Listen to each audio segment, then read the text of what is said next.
ಇವತ್ತೊಂದು special item ಮಾಡ್ತಾ ಇದ್ದೀನಿ. ಇದಕ್ಕೆ ನಾನು ಇಟ್ಟಿರೋ ಹೆಸರು ಆಲೂ ಟಿಕ್ಕಿ.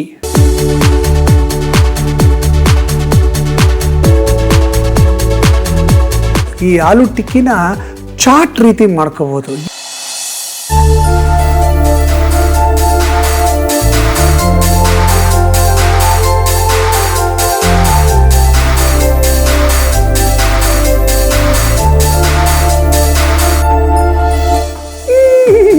ಸೂಪರ್.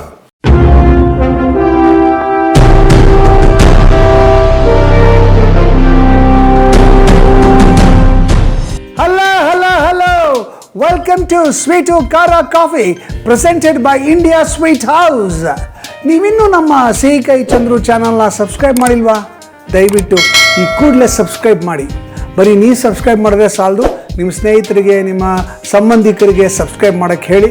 ಹಾಗೆಯೇ ಪಕ್ಕದಲ್ಲಿರೋ ಬೆಲ್ ಐಕಾನ್ ಒತ್ತಿ, ಯಾಕಂದರೆ ನಾವು ಅಪ್ಲೋಡ್ ಮಾಡುವಂಥ ವಿಡಿಯೋಗಳ ನೋಟಿಫಿಕೇಷನ್ನು ನಿಮಗೆ ಕೂಡಲೇ ಸಿಗುತ್ತೆ. ನಿಮ್ಮ ಸಪೋರ್ಟ್ ನನಗೆ ತುಂಬ ಅವಶ್ಯಕತೆ ಇದೆ. ಈಗಾಗಲೇ ನೀವೆಲ್ಲ ಸಪೋರ್ಟ್ ಮಾಡಿ ಒಂದು 55,000 ಜನ ಸಬ್ಸ್ಕ್ರೈಬರ್ಸ್ ಆಗಿದ್ದಾರೆ. ಆದಷ್ಟು ಬೇಗ 1,00,000 ಆಗಬೇಕು ಅನ್ನೋದು ನನ್ನ ಉದ್ದೇಶ. ಸೊ ದಯವಿಟ್ಟು ಸಬ್ಸ್ಕ್ರೈಬ್ ಮಾಡಿ, ಎಲ್ರಿಗೂ ಸಬ್ಸ್ಕ್ರೈಬ್ ಮಾಡೋಕ್ಕೆ ಹೇಳಿ. ಓಕೆ, ಸೊ ಇವತ್ತಿನ ಸ್ವೀಟು ಖಾರ ಕಾಫಿನ ಶುರು ಮಾಡೋಣ. ಇವತ್ತೊಂದು ಸ್ಪೆಷಲ್ ಐಟಮ್ ಮಾಡ್ತಾಯಿದ್ದೀನಿ. ಇದಕ್ಕೆ ನಾನು ಇಟ್ಟಿರೋ ಹೆಸರು ಆಲೂ ಟಿಕ್ಕಿ. ಸೊ ಇವತ್ತಿನ ವಿಶೇಷ ಆಲೂ ಟಿಕ್ಕಿ. ಏನೇನು ಪದಾರ್ಥಗಳು ಬೇಕು ನೋಟ್ ಮಾಡ್ಕೊಳ್ಳಿ. ಮೊದಲನೇದಾಗಿ ಒಂದು 3 ಆಲೂಗಡ್ಡೆನ ಬೇಯಿಸಿ ಸಿಪ್ಪೆ ತೆಗೆದಿಟ್ಕೊಂಡಿದ್ದೀನಿ. ಒಂದು ಅರ್ಧ ಕಪ್ಪಷ್ಟು ಬೇಯಿಸಿರುವಂಥ ಬಟಾಣಿ, ಸುಮಾರು 100 ಗ್ರಾಮಷ್ಟು ಪನ್ನೀರನ್ನು ತುರಿದಿಟ್ಕೊಂಡಿದ್ದೀನಿ. ಒಂದು 2-3 ಚಮಚ ಅಕ್ಕಿ ಹಿಟ್ಟು, ಒಂದು 2-3 ಚಮಚ ಕಾರ್ನ್ ಫ್ಲೋರು, 1 ಕಪ್ಪಷ್ಟು ಕಡಲೆ ಬೇಳೆಯನ್ನು ನಾನು ಸುಮಾರು 4 ಗಂಟೆಗಳ ಕಾಲ ನೆನೆಸಿಟ್ಕೊಂಡಿದ್ದೀನಿ. 1 ಚಮಚದಷ್ಟು ಹಚ್ಮೆಣಸಿನ ಪುಡಿ, ಒಂದು ಸ್ವಲ್ಪ ಚಾಟ್ ಮಸಾಲ, ಹಸಿ ಶುಂಠಿಯನ್ನು ಸಣ್ಣದಾಗಿ ಹೆಚ್ಚಿಟ್ಕೊಂಡಿದ್ದೀನಿ, ಸಣ್ಣದಾಗಿ ಹೆಚ್ಚಿರ್ತಕ್ಕಂಥ ಹಸಿ ಮೆಣಸಿನಕಾಯಿ, ಸಣ್ಣದಾಗಿ ಹೆಚ್ಚಿರ್ತಕ್ಕಂಥ ಕೊತ್ತಂಬರಿ ಸೊಪ್ಪು, ರುಚಿಗೆ ತಕ್ಕಷ್ಟು ಉಪ್ಪು ಮತ್ತು ಎಣ್ಣೆ. ಇವೆಲ್ಲ ನಮ್ಮ ಇವತ್ತಿನ ವಿಶೇಷ ಅದ್ಭುತವಾದಂಥ ಆಲೂ ಟಿಕ್ಕಿಗೆ ಬೇಕಾಗಿರ್ತಕ್ಕಂಥ ಪದಾರ್ಥಗಳು. ಈ ಆಲೂ ಟಿಕ್ಕಿನ ಚಾಟ್ ರೀತಿ ಮಾಡ್ಕೋಬೋದು. ಏನಿಲ್ಲ, ಸುಮ್ಮನೆ ಆಲೂ ಟಿಕ್ಕಿ ಮಾಡಿಬಿಟ್ಟು ಅದ್ರ ಮೇಲೆ ಸ್ವೀಟ್ ಚಟ್ನಿ, ಖಾರ ಚಟ್ನಿ ಹಾಕ್ಬಿಟ್ಟು ಒಂದು ಸ್ವಲ್ಪ ಈರುಳ್ಳಿ ಉದುರಿಸ್ಬಿಟ್ಟು ಮೇಲೆ ಒಂದು ಸ್ವಲ್ಪ ಸೇವ್ ಹಾಕ್ಬಿಟ್ರೆ ಸೂಪರಾಗಿರೋ ಚಾಟ್ ಆಗುತ್ತೆ. ಸೊ ಡಬ್ಬಲ್ ಆಗುತ್ತೆ ನೋಡಿ. ನಿಮಗೆ ಒಂದು ಐಟಮ್ ಮಾಡಿದ್ರೆ ಹಾಗೆ ತಿನ್ಬೋದು ಆಲೂ ಟಿಕ್ಕಿನ. ಜೊತೆಗೆ ಈ ಥರ ಟಿಕ್ಕಿ ಚಾಟ್ ಮಾಡ್ಕೊಂಡು ತಿಂದರೆ ಇನ್ನೊಂಥರ ಆಲೂ ಟಿಕ್ಕಿ ಚಾಟ್ ಆಗುತ್ತೆ. ಸೊ ನಿಮ್ಗೆ ಯಾವ ರೀತಿ ಕನ್ವೀನಿಯಂಟು ಆ ಥರ ಮಾಡ್ಕೊಂಡು ತಿನ್ನಿ. ಸೊ ಥರ ಮಾಡೋದು ಬೇಡ, ಶುರು ಮಾಡೋಣ. ಫಸ್ಟ್ ಏನು ಮಾಡಬೇಕು ಅಂದರೆ, ಒಂದು ಕಡೆ ನಾವು ಈ ಕಡಲೆ ಬೇಳೆಯನ್ನು ಬೇಯಕ್ಕೆ ಇಟ್ಬಿಡೋಣ. ಸೊ ಈ ಕಡೆ ಬೇಳೆ ಬೇಯಕ್ಕೆ ಇಟ್ಬಿಡ್ತೀನಿ. ಕಡಲೆ ಬೇಳೆ ಹಾಕ್ತೀನಿ.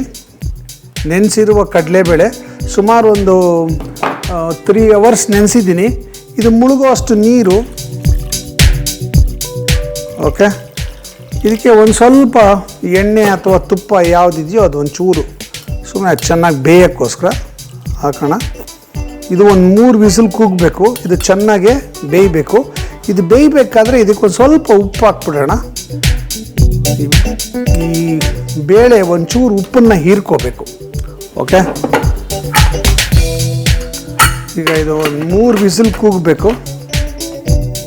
ಇದು ಕೂಗಲಿ. ಅಷ್ಟರಲ್ಲಿ ನಾನೇನು ಮಾಡ್ತೀನಿ ಅಂದರೆ, ಈ ಕಡೆ ಆಲೂಗಡ್ಡೆಯನ್ನು ತುರ್ಕೊಂಡ್ಬಿಡ್ತೀನಿ.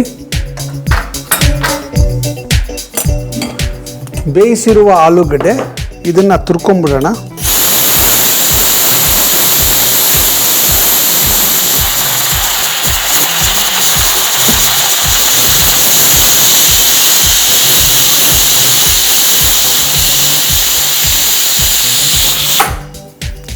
ಓಕೆ, ಈ ಥರ ನುಣ್ಣಗೆ ಇದನ್ನು ತುರ್ಕೊಂಬಿಡ್ಬೇಕು. ಇದಕ್ಕೆ ನಾವು ಅಕ್ಕಿ ಹಿಟ್ಟು ಮತ್ತು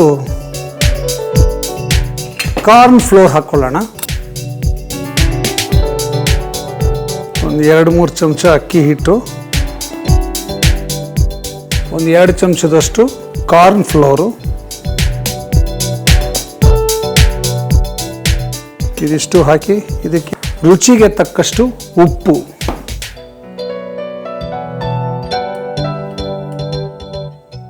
ಇದನ್ನು ಕಲಿಸ್ಕೊಂಡು ಒಂದು ಹಿಟ್ಟು ರೀತಿ ಮಾಡ್ಕೋಬೇಕು.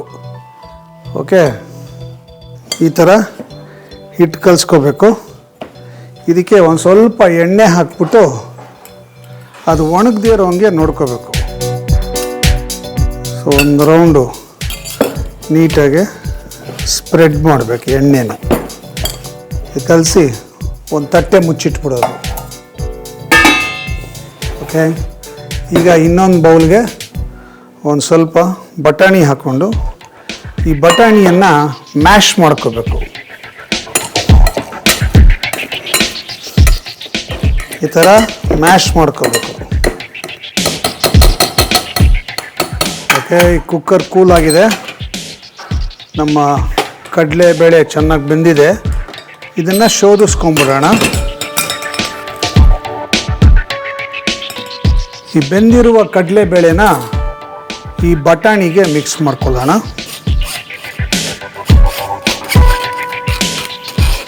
ಇದಕ್ಕೆ ಮಸಾಲೆಗಳನ್ನು ಹಾಕಬೇಕು. ಮೊದಲನೇದಾಗಿ ನಾನಿಲ್ಲಿ ಪನ್ನೀರು, ತುರಿದಿರುವ ಪನ್ನೀರ್ ಹಾಕ್ಕೋತಾ ಇದ್ದೀನಿ. ಸಣ್ಣದಾಗಿ ಹೆಚ್ಚಿರುವಂಥ ಹಸಿಮೆಣಸಿನ್ಕಾಯಿ, ನಿಮ್ಮ ಖಾರಕ್ಕೆ ಎಷ್ಟು ಬೇಕು ನೋಡ್ಕೊಂಡು ಹಾಕ್ಕೊಳ್ಳಿ. ಓಕೆ, ಸಣ್ಣದಾಗಿ ಹೆಚ್ಚಿರುವಂಥ ಹಸಿ ಶುಂಠಿ, ಸ್ವಲ್ಪ ಹಸಿಮೆಣಸಿನ ಪುಡಿ, ಅರ್ಧ ಚಮಚದಷ್ಟು ಚಾಟ್ ಮಸಾಲ. ಓಕೆ, ರುಚಿಗೆ ತಕ್ಕಷ್ಟು ಉಪ್ಪು. ನಾವು ಆಲ್ರೆಡಿ ಬೇಳೆಗೆ ಉಪ್ಪು ಹಾಕಿದ್ದೀವಿ, ಆದರೆ ಇಲ್ಲೊಂಚೂರು ಉಪ್ಪು ಹಾಕ್ಕೊಂಬಿಡೋಣ ಕರೆಕ್ಟಾಗಿ ಬ್ಯಾಲೆನ್ಸ್ ಆಗೋದಕ್ಕೆ. ಓಕೆ, ಇದಿಷ್ಟು ಹಾಕ್ಕೊಂಡು ಇದನ್ನು ಮಿಕ್ಸ್ ಮಾಡ್ಕೋಬೇಕು. ಇದನ್ನು ಮಿಕ್ಸ್ ಮಾಡಿಕೊಂಡ್ರೆ ನಮ್ಮದು ಫಿಲ್ಲಿಂಗ್ ರೆಡಿ ಆಗುತ್ತೆ. ಇದಕ್ಕೆ ಒಂದು ಸ್ವಲ್ಪ ಕೊತ್ತಂಬರಿ ಸೊಪ್ಪು ಹಾಕ್ಬಿಡೋಣ.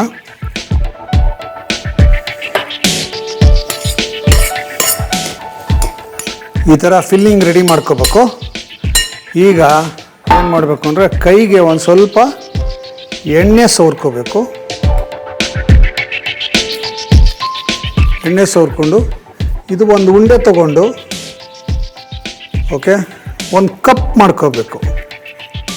ಈ ಥರ ಒಂದು ಸಣ್ಣ ಕಪ್ ಮಾಡಿಕೊಂಡು ಈ ಕಪ್ ಒಳಗೆ ಇದನ್ನು ಫಿಲ್ ಮಾಡಬೇಕು.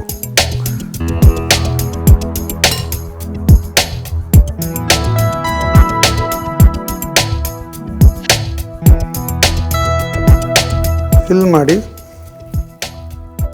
ಎಷ್ಟು ಸಾಧ್ಯನೋ ಅಷ್ಟು ತೆಳ್ಳಿಗೆ ಒಂದು ಟಿಕ್ಕಿ ರೆಡಿ ಮಾಡ್ಕೋಬೇಕು.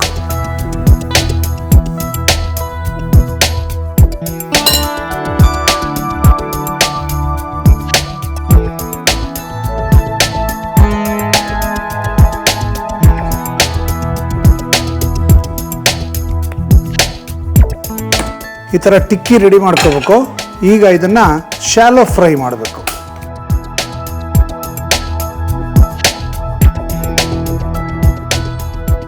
ಎಣ್ಣೆ ಕಾದ್ಮೇಲೆ ಈ ಟಿಕ್ಕಿಗಳನ್ನು ಶಾಲೋ ಫ್ರೈ ಮಾಡ್ಕೊಳ್ಳೋದು.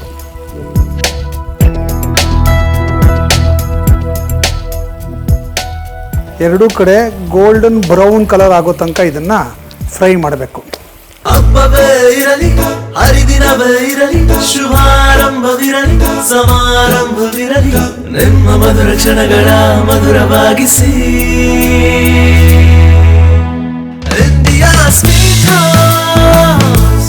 India Sweet House, making life sweeter. Actually ಒಂದ್ಸಲಿ ಒಬ್ಬ ಬೇಟೆಗಾರ ಬೇಟೆ ಆಡೋಕ್ಕೆ ಹೋದಾಗ ಒಂದು ಅದ್ಭುತವಾದಂಥ ಒಂದು ಪಕ್ಷಿನ ನೋಡಿದ. ತುಂಬ ಸುಂದರವಾಗಿತ್ತು, ಬಣ್ಣವಾಗಿತ್ತು, ಭಾಳ ಖುಷಿ ಆಯಿತು ಅವನಿಗೆ. ಅವನು ಹಂಗೂ ಹಿಂಗೂ ಮಾಡಿ ಒಂದು ಬಲೆ ಬೀಸಿ ಆ ಪಕ್ಷಿನ ಹಿಡ್ಕೊಂಬಿಟ್ಟ. ಆ ಪಕ್ಷಿ ತನ್ನ ಪ್ರಾಣ ಭಯ ಶುರು ಆಗ್ಬಿಡುತ್ತೆ ಅದಕ್ಕೆ.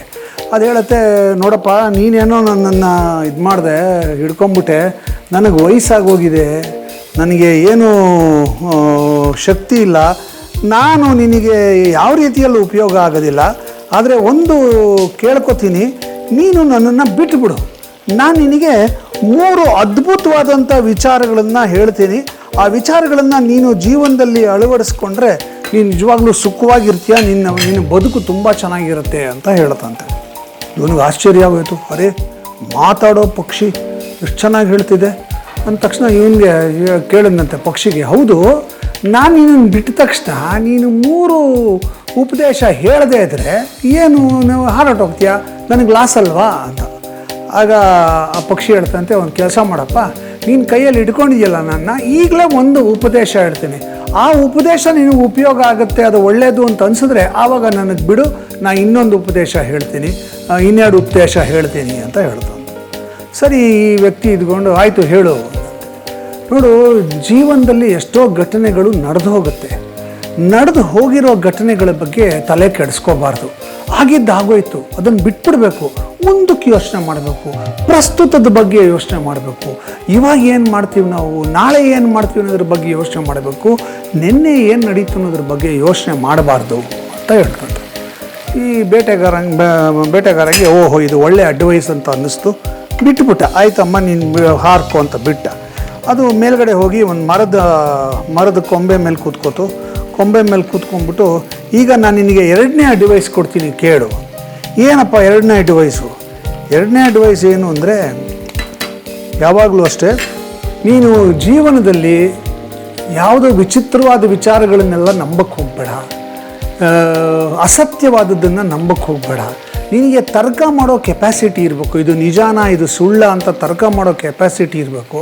ಆ ಕೆಪಾಸಿಟಿ ಇದ್ದು ಯೋಚನೆ ಮಾಡಿ ಆಮೇಲೆ ಸರಿಯಾದ ನಿರ್ಧಾರ ತಗೋಬೇಕು. ಆ ಒಳ್ಳೆಯ ಉಪದೇಶ ಅಂದ ತಕ್ಷಣ ಹಾರಕ್ಕೆ ಶುರುವಾಗ್ತಿತ್ತು. ಹಾರಕ್ಕೆ ಶುರು ಮಾಡಿಬಿಟ್ಟು, ನೋಡಿ ನಿನಗೊಂದು ವಿಷಯ ಹೇಳ್ತೀನಿ, ನೀನು ನನ್ನನ್ನು ಬಿಟ್ಟುಬಿಟ್ಟೆ, 3ನೇ ಉಪದೇಶ ನಾನು ನಿನಗೆ ಕೊಡೋದಿಲ್ಲ. ಯಾಕೆಂದರೆ ನೀನು ಸ್ವಲ್ಪ ದಡ್ಡ, ನನ್ನ ಹೊಟ್ಟೆ ಒಳಗೆ 2 ದೊಡ್ಡ ಡೈಮಂಡ್ಗಳಿದೆ, ವಜ್ರ ಇದೆ, ನನ್ನನ್ನು ಸಾಯಿಸಿದರೆ ನಿಂಗೆ ಸಿಗೋದು. ಆದರೆ ನೀನು ನನ್ನ ಬಿಟ್ಟುಬಿಟ್ಟೆ, ನಿನ್ನ ಅದೃಷ್ಟ ಅಷ್ಟೇ ಇರೋದು, ಟಾಟಾ ಬೈ ಬೈ ಅಂತಂತೆ. ಇವನು ಮೋಸ ಮಾಡ್ತಿದ್ಯಾ ನನಗೆ, ಹಾಳಾಗೋಗ್ಲಿ, ನನಗೆ ಅಟ್ಲೀಸ್ಟ್ 3ನೇ ಉಪದೇಶ ಏನು ಹೇಳು. ನಾನು ಹೇಳಲ್ಲಪ್ಪ ನಿನಗೆ, ನೀನು ನಾನು ಕೊಟ್ಟ 2 ಉಪದೇಶನೇ ಪಾಲಿಸ್ತಿಲ್ಲ. ನಾನು ನಿನಗೇನು ಮೊದಲನೇ ಉಪದೇಶ ಕೊಟ್ಟಿದ್ದು, ನಡೆದೋದ್ರ ಬಗ್ಗೆ ಚಿಂತೆ ಮಾಡಬೇಡ ಅಂತ ಹೇಳಿದೆ. ನೀನು ನನ್ನನ್ನು ಬಿಟ್ಟೆ, ನನ್ನ ಮನಸ್ಸಲ್ಲಿ ನನ್ನ ದೇಹದಲ್ಲಿ ವಜ್ರ ಇದೆ ಅಂದ ತಕ್ಷಣ ಅಯ್ಯೋ ಬಿಟ್ಬಿಟ್ನಲ್ಲ ಅಂತ ಬೇಜಾರು ಮಾಡಿಕೊಂಡೆ. ಅಂದರೆ ನೀನು ನಡೆದಿದ್ರ ಬಗ್ಗೆ ಇನ್ನೂ ಚಿಂತೆ ಮಾಡ್ತಾಯಿದ್ಯಾ. ಸೊ ಹಾಗಾಗಿ ನಿನಗೆ ಮೊದಲನೇ ಉಪದೇಶನೇ ನೀನು ಫಾಲೋ ಮಾಡಲಿಲ್ಲ. 2ನೇ ಉಪದೇಶ ನಾನು ನಿನಗೆ ಹೇಳಿದ್ದು, ಅಸತ್ಯವಾದದ್ದನ್ನು ನಂಬಕ್ಕೆ ಅರ್ಹತೆ ಇಲ್ಲದೇ ಇರುವಂಥ ವಿಚಾರಗಳನ್ನು ನಂಬೇಡ ಅಂತ. ಯಾವುದಾದ್ರೂ ಪಕ್ಷಿ ಹೊಟ್ಟೆನಲ್ಲಿ ವಜ್ರ ಇರೋಕ್ಕೆ ಸಾಧ್ಯನಾ? ಅದನ್ನು ನೀನು ನಂಬದೆ, ಅದರಿಂದ ನಿನಗೆ 2ನೇ ಉಪದೇಶನೂ ಉಪಯೋಗ ಆಗಲಿಲ್ಲ. ಇನ್ನು 3ನೇ ಉಪದೇಶ ನಾನು ಕೊಟ್ಟರೆ ನಿನಗೆ ಉಪಯೋಗ ಆಗೋದೇ ಇಲ್ಲ. ಹಾಗಾಗಿ ನಾನು ನಿನಗೇನು ಉಪದೇಶ ಕೊಡಲ್ಲ ಅಂತ ಹಾರ್ಕೊಂಡು ಹೊಟ್ಟೋಯ್ತಂತೆ. ನೋಡಿ ಎಷ್ಟು ಸತ್ಯ ಅಲ್ವಾ. ನಾವು ಯಾವಾಗಲೂ ಅಷ್ಟೇ ನಮ್ಮ ಬದುಕಿನಲ್ಲಿ ನಮ್ಮ ಜೀವನದಲ್ಲಿ ನಡೆದು ಹೋದ ವಿಚಾರಗಳ ಬಗ್ಗೆ ತುಂಬ ತಲೆ ಕೆಡಿಸ್ಕೋತಾ ಇರ್ತೀವಿ. ಆ ಭಾರನ ಹೊತ್ಕೊಂಡು ಓಡಾಡ್ತಾ ಇರ್ತೀವಿ. ಆ ಭಾರನ ಹೊತ್ಕೊಂಡು ಓಡಾಡೋ ಸಮಯದಲ್ಲಿ ಪ್ರಸ್ತುತವನ್ನು ನಾವು ಎಂಜಾಯ್ ಮಾಡಲ್ಲ. ಮುಂದೆ ಏನು ಮಾಡಬೇಕು ಅನ್ನೋದ್ರ ಬಗ್ಗೆ ಯೋಚನೆ ಮಾಡಲ್ಲ. ಆ ಭಾರದಲ್ಲೇ ನಮ್ಮ ನೋವುಗಳನ್ನು ಜಾಸ್ತಿ ಮಾಡ್ಕೋತಾ ಹೋಗ್ತಾ ಇರ್ತೀವಿ. ಹಾಗೆಯೇ ಎಷ್ಟೋ ವಿಚಾರಗಳ ಬಗ್ಗೆ ನಾವು ಸರಿಯಾದಂಥ ತೀರ್ಮಾನ ತಗೊಳ್ಳೋದೇ ಇಲ್ಲ. ಯಾಕೆ ಅಂದರೆ ನಾವೊಂದು ಸ್ವಲ್ಪ ಯೋಚನೆ ಕೂಡ ಮಾಡೋದಿಲ್ಲ. ಯೋಚನೆ ಮಾಡದಿರೋ ನಿರ್ಧಾರಗಳನ್ನು ತಗೊಳ್ತೀವಿ. ಹಾಗಾಗಿ ನಾವು ಎಷ್ಟೋ ನಷ್ಟಗಳನ್ನು ಅನುಭವಿಸ್ತೀವಿ. ಇದು ಸತ್ಯ ಅಲ್ವಾ? ಈ 2 ಅಂಶಗಳನ್ನು ನಾವು ಜೀವನದಲ್ಲಿ ಅಳವಡಿಸ್ಕೊಂಡ್ಬಿಟ್ರೆ ಅದ್ಭುತವಾದಂಥ ಜೀವನ ಮಾಡ್ಬೋದು. ಎನಿವೆ, ಈಗ ನಮ್ಮ ಇವತ್ತಿನ ವಿಶೇಷವಾದಂಥ ಅದ್ಭುತವಾದಂಥ ಆಲೂ ಟಿಕ್ಕಿ ರೆಡಿಯಾಗಿದೆ. ನೋಡಿ, ನೋಡೋಕ್ಕೆ ಏನು ಚೆನ್ನಾಗಿದೆ ಅದು. ಆಹಾ, ಇದನ್ನು ಹಾಗೆ ಒಂದು ಕೆಚಪ್ ಜೊತೆ ತಿನ್ಬಿಡ್ಬೋದು. ಆದರೆ ನಾನು ಇದನ್ನು ಒಂದು ಚಾಟ್ ರೀತಿ ಮಾಡ್ಕೊಂಡು ತಿಂತೀನಿ. ಅದು ತಿನ್ನಬೇಕು ಅಂದರೆ ಒಂಚೂರು ತಯಾರಿ ಮಾಡ್ಕೋಬೇಕು. ಅಷ್ಟರಲ್ಲಿ ನಿಮ್ಮೆಲ್ರಿಗೂ ಒಂದು ರೀಕ್ಯಾಪು ನೋಡ್ಕೊಂಬನ್ನಿ. ಆಲೂ ಟಿಕ್ಕಿ ಮಾಡೋದು ತುಂಬಾನೇ ಸುಲಭ ರೀ. ಕುಕ್ಕರ್ಗೆ ನೆನ್ಸಿಟ್ಟಿರೋ 1 ಕಪ್ ಕಡಲೆ ಬೇಳೆ ಹಾಕ್ರಿ. ಅದ್ ಮುಳುಗೋಷ್ಟು ನೀರು, ಸ್ವಲ್ಪ ಎಣ್ಣೆ, ಸ್ವಲ್ಪ ಉಪ್ಪು ಹಾಕ್ರಿ. ಕುಕ್ಕರ್ ಮುಚ್ಚಳ ಮುಚ್ಚಿ 3 ವಿಸಿಲ್ ಕೂಗೋಕೆ ಬಿಟ್ಬಿಡ್ರಿ. ಮಿಕ್ಸಿಂಗ್ ಬೌಲ್ ತಗೊಳ್ರಿ. ಬೇಯಿಸಿ ಸಿಪ್ಪೆ ತೆಗೆದಿಟ್ಟಿರೋ ಆಲೂಗೆಡ್ಡೆನ ತುರಿದು ಹಾಕ್ರಿ. 3 ಚಮಚ ಅಕ್ಕಿ ಹಿಟ್ಟು, 2 ಚಮಚ ಕಾರ್ನ್ ಫ್ಲೋರು, ರುಚಿಗೆ ತಕ್ಕಷ್ಟು ಉಪ್ಪು ಹಾಕ್ರಿ. ಕಲಸ್ರಿ. ಪೂರಿ ಹಿಟ್ಟಿನ ಹದಕ್ಕೆ ಬರುತ್ತೆ. ಮೇಲೆ ಸ್ವಲ್ಪ ಎಣ್ಣೆ ಸವರಿ ತಟ್ಟೆ ಮುಚ್ಚಿ ಸ್ವಲ್ಪ ಹೊತ್ತು ಹಾಗೆ ಇಟ್ಟುಬಿಡ್ರಿ. ಇನ್ನೊಂದು ಬೌಲ್ ತಗೊಳ್ರಿ. ಅರ್ಧ ಕಪ್ ಬೇಯಿಸಿರೋ ಬಟಾಣಿ ಹಾಕಿ ಮ್ಯಾಶರ್ ತಗೊಂಡು ಮೆತ್ತಗಾಗೋ ಹಾಗೆ ಬಟಾಣಿನ ಮ್ಯಾಶ್ ಮಾಡಿ. ಈಗ ಕುಕ್ಕರ್ 3 ಸೀಟಿ ಹೊಡೆದು ಆರಿ ಗಂಭೀರ ಆಗಿದೆ ಅಲ್ವಾ? ಅದರಲ್ಲಿ ಬೆಂದಿರೋ ಕಡಲೆ ಕಾಳನ್ನ ಶೋಧಿಸ್ಕೊಂಡು ಮ್ಯಾಶ್ ಮಾಡಿರೋ ಬಟಾಣಿಗೆ ಸೇರಿಸ್ರಿ. ಅರ್ಧ ಕಪ್ ಪನ್ನೀರ್ ತುರಿ, ಸಣ್ಣಗೆ ಹೆಚ್ಚಿರೋ ಹಸಿ ಮೆಣಸಿನಕಾಯಿ, ಹಸಿ ಶುಂಠಿ, ಅರ್ಧ ಚಮಚ ಅಚ್ಚಮೆಣಸಿನ ಪುಡಿ, ಅರ್ಧ ಚಮಚ ಚಾಟ್ ಮಸಾಲಾ ಪುಡಿ, ಉಪ್ಪು ಸ್ವಲ್ಪ, ಸಣ್ಣಗೆ ಹೆಚ್ಚಿರೋ ಕೊತ್ತಂಬರಿ ಸೊಪ್ಪು ಸ್ವಲ್ಪ ಹಾಕ್ರಿ. ಎಲ್ಲ ಬೆರ್ತ್ ಹೋಗೋ ಹಾಗೆ ಕಲಸಿದ್ರೆ ಒಂದು ಫಿಲ್ಲಿಂಗ್ ರೆಡಿ ಕಣ್ರಿ. ಕೈಗೆ ಸ್ವಲ್ಪ ಎಣ್ಣೆ ಹಾಕೊಂಡು ಹಂಗೆ ಅಂಗೈಗೆ ಸವರ್ಕೊಳ್ರಿ. ಕಲ್ಸಿಟ್ಟಿರೋ ಪೂರಿ ಹಿಟ್ಟನ್ನ ಸ್ವಲ್ಪ ಸ್ವಲ್ಪ ತಗೊಂಡು ಉಂಡೆ ಮಾಡಿ ಆಮೇಲೆ ಅದು ಒಂದು ಬಟ್ಟಲ್ ಹಾಗೆ ಆಗೋ ತರ ಮಾಡ್ಕೊಂಡು ಅದರಲ್ಲಿ ಈ ಫಿಲ್ಲಿಂಗ್ ಮಾಡಿದಿರಲ್ಲ ಅದನ್ನ ತುಂಬಿಸ್ರಿ. ಬಟ್ಟಲನ್ನ ಮುಚ್ಚಿ ಸೀಲ್ ಮಾಡಿ ಗುಂಡಗ್ ಮಾಡ್ಕೊಂಡು ಅಂಗೈ ಮೇಲಿಟ್ರು ಒತ್ತಿದ್ರೆ ಚಪ್ಪಟೆಯಾಗಿ ಟಿಕ್ಕಿ ತರ ಆಗತ್ತೀರಿ. ಎಲ್ಲಾನು ಹಾಗೆ ಟಿಕ್ಕಿ ತರ ಮಾಡಿ ಆ ತಟ್ಟೆನಲ್ಲಿ ಜೋಡಿಸ್ರಿ. ಪ್ಯಾನಿಗೆ 1 ಕಪ್ ಎಣ್ಣೆ ಹಾಕಿ ಬಿಸಿ ಮಾಡ್ರಿ. ರೆಡಿ ಮಾಡಿಟ್ಟಿದಿರಲ್ಲ ಟಿಕ್ಕಿ ಅದನ್ನ ಕಾದ ಎಣ್ಣೆಯಲ್ಲಿ ಹಾಕಿ ಚೆನ್ನಾಗಿ ಗೋಲ್ಡನ್ ಬ್ರೌನ್ ಕಲರ್ ಬರೋ ತನಕ 2 ಕಡೆನೂ ಶಾಲೋ ಫ್ರೈ ಮಾಡಿ ಟಿಶ್ಯೂ ಪೇಪರ್ ಹರಡಿರೋ ತಟ್ಟೆಲ್ಲ ಹಾಕ್ರಿ. ಈ ಮಳೆಗಾಲದಲ್ಲಿ ಸಾಯಂಕಾಲದ ಹೊತ್ತು ಸುರಿಯೋ ಮಳೆ ನೋಡ್ತಾ ಈ ಆಲೂ ಟಿಕ್ಕಿನ ಬಿಸಿ ಕಾಫಿ ಜೊತೆ ಜಮಾಯಿಸ್ತಾ ಇದ್ರೆ ಲೈಫು ಸೂಪರ್ ಕಣ್ರಿ. ಆಲೂ ಟಿಕ್ಕಿ ಚಾಟ್ ಮಾಡ್ಕೊಳ್ಳೋಕ್ಕೆ ನಾನು ಇಲ್ಲಿ ಆಲೂ ಟಿಕ್ಕಿ ಇಟ್ಕೊಂಡಿದ್ದೀನಿ. ಇದನ್ನು ಒಂಚೂರು ಕಟ್ ಮಾಡಿ ಮುರಿಯೋಣ.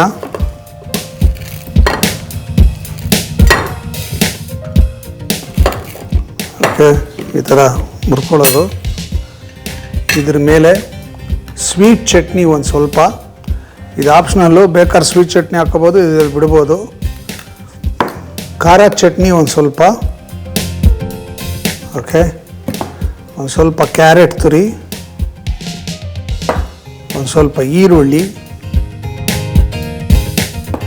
ಒಂಚೂರು ಚಾಟ್ ಮಸಾಲಾನ ಇದ್ರ ಮೇಲೆ ಹಿಂಗೆ ಉದುರಿಸೋದು, ಅದ್ರ ಮೇಲೆ ಒಂದು ಸ್ವಲ್ಪ ನೈಲಾನ್ ಸೇವ್ ಹಾಕೋದು,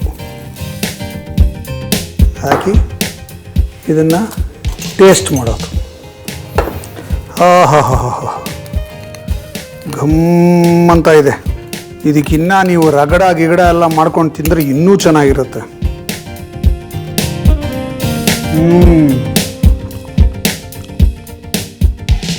ಸೂಪರ್ ಆಲೂ ಟಿಕ್ಕಿ. ಔಟ್ಸೈಡ್ ಲೇಯರು ಕ್ರಿಸ್ಪಿಯಾಗಿದೆ, ಒಳಗಡೆ ಸಾಫ್ಟ್ ಆಗಿದೆ. ಆ ಕಡಲೆಬೇಳೆ ಬಾಯಿಗೆ ಸಿಗುತ್ತೆ, ಸಖತ್ ಮಜಾ ಕೊಡುತ್ತೆ. ಕುರುಮ್ ಅಂತ ಈರುಳ್ಳಿ ಮಜಾ ಇದೆ.